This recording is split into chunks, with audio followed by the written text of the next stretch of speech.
questions for you guys. How often do you end up in so much pain that your body starts quivering? How often do you get so weighed down by fatigue that your voice starts stuttering? How often do your friends have to help you back to your dorm room because your legs just aren't going to support you today? My hope for you guys is that your answer is pretty much never. For most people, that's the answer. But for other people, like me, it might not be. So on Easter of 2019, I looked at my mom and told her that I was cold. Not a big deal, right? Just 3 little words, Mom, I'm cold. I didn't know that those 3 words were starting a lifelong journey for me. I'm Rae Tosh, and I'm here to talk to you a little bit about my life as a zebra. So to most people, a zebra is probably just a 4-legged creature with black and white stripes. It's a lot like a horse. To other people, a zebra is what they are. So doctors in medical school are often told, if you hear hoofbeats, look for the horse, not the zebra. AKA, look for the normal thing, not the weird, obscure thing. And that's all well and good, because usually it's the normal thing. But the problem is, sometimes it's not. When I looked at my mom and told her that I was cold, I didn't think that I was going to wake up the next morning and be sick. And when I did, I remember thinking, no big deal, everyone gets colds, like, had this before, I'll be better in a couple days. Then I wasn't. I got better, and then 2 days later, I couldn't leave my bed. I felt like someone was slicing a sword up and down my spine. I couldn't talk because I stuttered so bad. I could barely lift my food to my mouth, and it was awful. I went to doctor after doctor, because that's what you do when your body's not working, and no answers. Usually the response I got was, your blood work's normal, or are you sure it isn't in your head, or it's probably just anxiety, or even there were doctors who tried to say that my mom was projecting illness onto me, which, in case you're wondering, is child abuse. None of those things were actually what was happening though, and I wound up at MUSC, and over Zoom, because it was COVID, I explained my story, what was happening, how I felt, and I remember the rheumatologist looking at me and just listening and caring, something that a lot of doctors had not done up till that point. And as I talked to her, she looked at me and she goes, so I don't really know much about this thing, but there's this really rare genetic disorder called Ehlers Danlos Syndrome. I think you might have it. She then proceeded to tell me that she knew how to diagnose people with it, but she had no clue what to do for it. The emotions I felt when she said that were very mixed, because on one hand, there was this overwhelming relief that every chronic illness warrior feels when they finally get diagnosed, of just someone believed me, someone understood, someone had answers, but also terror, because this wasn't gonna go away. This was gonna be with me forever, and no one really knew what to do about it because it's so rare. But as the conversation continued, she told me a list of other people, other doctors I need to go see, because Ehlers Danlos Syndrome is a connective tissue disorder, and if you know anything about connective tissue, it's pretty much everywhere in your body. Your connective tissue doesn't work, most of your body's not gonna work. My connective tissue doesn't work. So I had to see a lot of other doctors, and because of that, Ehlers Danlos brings with it a whole host of comorbidities. There are things called postural orthostatic tachycardia syndrome, or POTS for short, which is where your blood pressure drops and your heart rate rises just from being upright. I have that. I have something called chronic pain, where that whole feeling of a sword being up and down my spine, that's from that. And so I'm constantly in pain.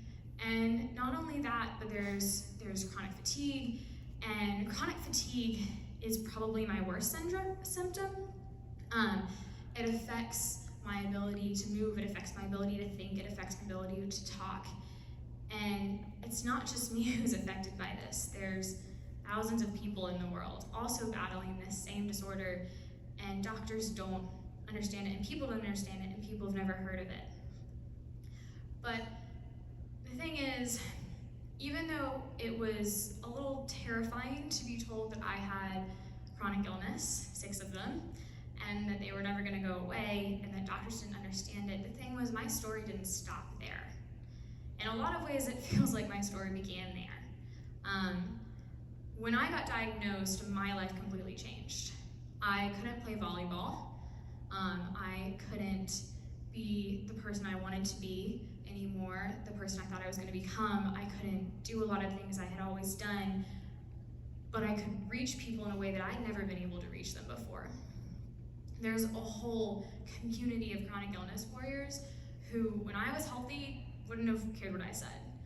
As someone who understands them and who goes through the same things they do, they're a lot more willing to listen to me.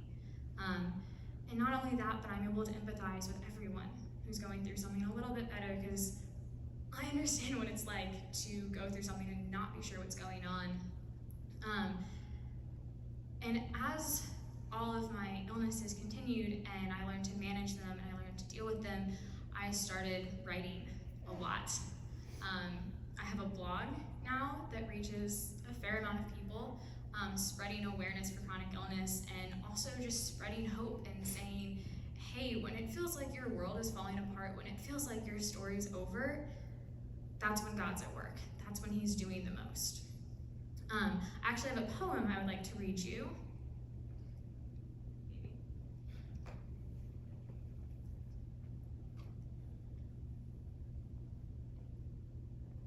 Okay, so it's called Let Me Tell You a Story. And I wrote this poem about my experience with Ehlers Danlos. Sit down and let me tell you a story of a girl who once was, the one with the plans and the dreams and a future which seemed so sure. Then some things changed and she wondered if her plans had too. Before she could decide, life decided for her. Her life became unsure. And her future? How could she plan for her future when it was all she could do to simply survive today? Her life was upturned, her future fractured, and her plans scattered. Who is this girl, you ask? This girl is me. I've lost so many things, and I no longer have any clue what future even means. But I haven't lost what's most important, my faith, my family, or my friends. And I trust these things to guide me to wherever this ends. Chronic illness completely upturned my life. It threw out all my plans. It completely changed my path for what I thought I was going to do, but it also gave me a lot of direction. And not only that, but it gave me a community, and it gave me a lot of things I never had. It gave me a stronger faith. And so I also have a Bible verse I want to share with you. So this is my life verse. It's 2 Corinthians 12, 8 through 10. And it says, 3 times I pleaded with the Lord about this, that it should leave me. But he said to me, my grace is sufficient for you, for my power is made perfect in weakness.